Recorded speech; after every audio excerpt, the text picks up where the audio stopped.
Hey class, today what we're going to do is we're going to look at another voting method. This one's plurality with elimination. So plurality is we just take the number of first place votes, we add them all up, and whoever has the most wins.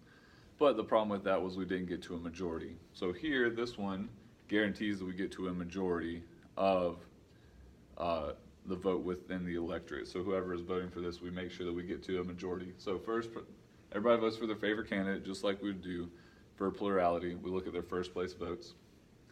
Then the candidate, if a candidate already receives a majority, then we're done. You don't have to do anything else.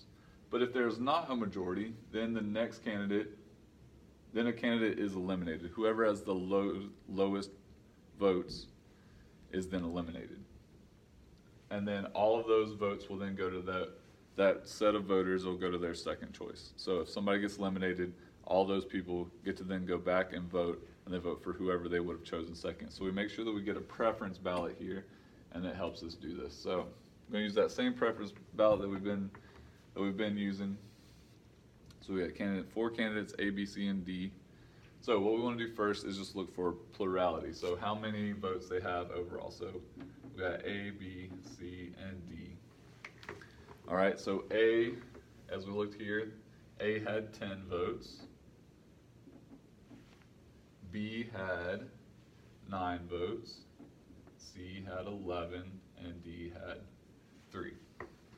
So that's just looking across here, first place votes. If there's two separate ones, we added them together, so that's how we got the 11.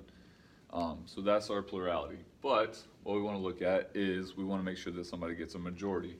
So we look at the total number of votes.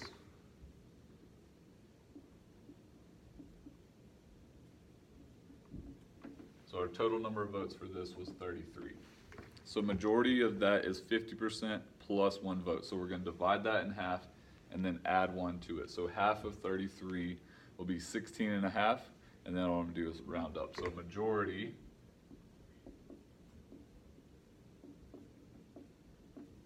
will be 17. So a majority of that vote will be 17. So I got to hit 17. So I didn't hit 17, so now I got to eliminate somebody. So we're going to eliminate whoever has the least amount of votes. So D is gone. So what's going to happen is all of D's voters are now going to go to their second choice. So all of 3 of those votes now go to A. So A now has 13 votes. Then we recheck, make sure we hit a majority.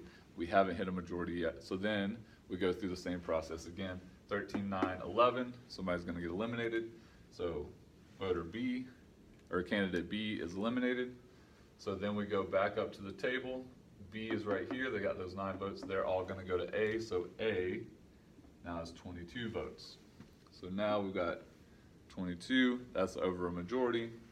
So A is going to be our winner with plurality with elimination.